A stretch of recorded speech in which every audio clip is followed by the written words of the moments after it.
Okay, great. We're going to continue talking about tables and table methods and building new columns and filtering tables and ordering our tables. If you haven't already, um, from the last unit, I suggest that you go into Pirate and that you um, take a screenshot of the code that you wrote for the table that we created, and also take a screenshot of the table showing that it is sorted by species, only the fixed animals, and that we have the label here too. So take a screenshot, put it into your Google Doc like this so that we can see that we were able to actually run 3 table methods together in that order. We built a column called label, created a name tag using the name tag function, filtered it by whether or not the animal was fixed, and then ordered it by species being true. So make sure you've done that. Go back into Pirate and make sure that you've saved your work. And we're going to start on the next piece. Great. So the next part, talking about order matters. So suppose we want to build a column and then use it to filter a table. If we use methods in the wrong order, trying to filter by a column that doesn't exist yet, we might end up crashing the system or the program. And even worse, the program might work, but it'll produce results that are incorrect. So when we're chaining methods, it's important first to build, then filter, then order. So how do we know when we need which method and in which order? So let's take a look. So let's take a look at some table plans. So suppose we wanted to get a bar chart of the animals' ages for only the cats in the shelter, sorted alphabetically by name. How would you do that? Well, let's take a look. We would want to take the animals table and filter it by cat and order it by name and sort it by A through Z. And then what we would do is create a bar chart that would then take the name of the table. So in this case, it's T equals. T is the name of the table instead of having to write out all of animals table. So it would take T and then it would use the name as the label and the age as the value to create a bar chart. So let's take a look and see what that looks like. Okay, so I'm going to scroll to the bottom here, and if you notice, I've already typed it in here. So we've created in the interactions to see what this looks like. T equals animals table dot filter is cat. So we're only looking for animals that are the cats. And we're ordering it by name, A through Z. That's why it's true.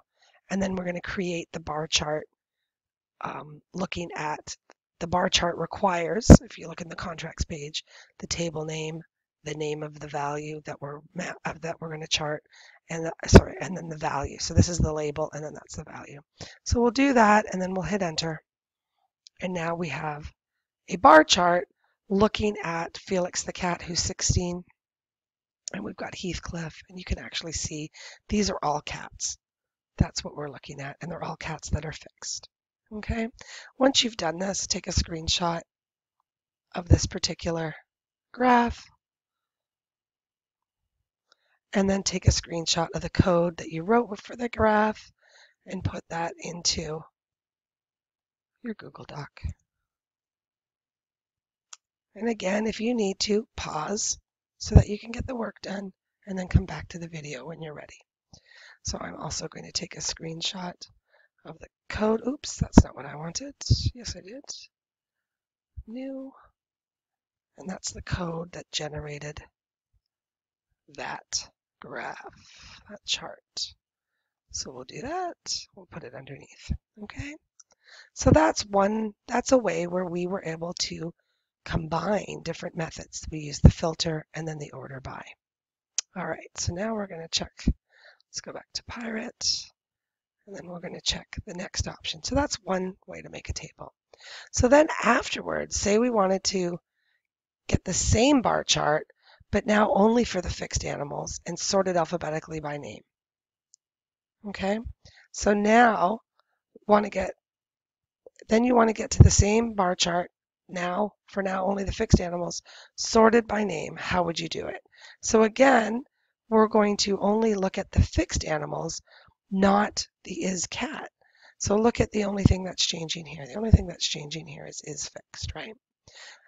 So let's go back to Pirate. and we can hit the up arrow because we know that that's a cheat. We can create change is cat to is fixed, and then we can hit enter.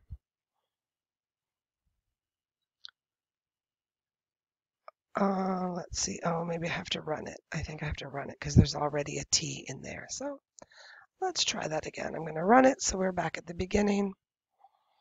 And then I'm going to hit my up arrow, and I'm going to change that's is fixed, which is what we want. And the error that I got before is because there was already a T equals for the other one. So we had to remove it. So now we're looking at the same bar chart. The only difference is these are the animals that are fixed, not animals that are cats. So now we've got cats and dogs and maybe tarantulas. We're not sure. So again, take a screenshot of that and then put that into your Google Doc the same way.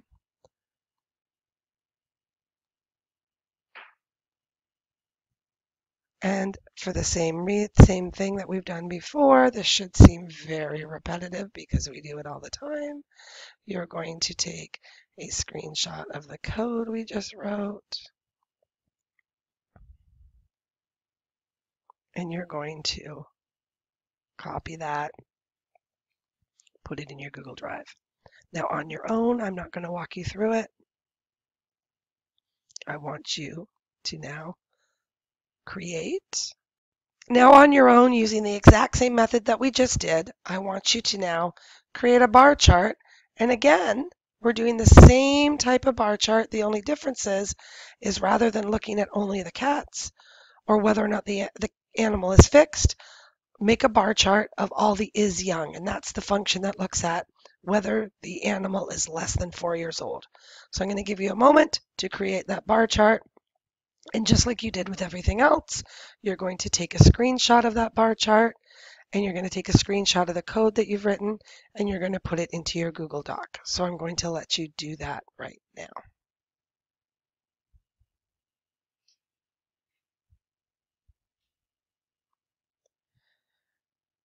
All right.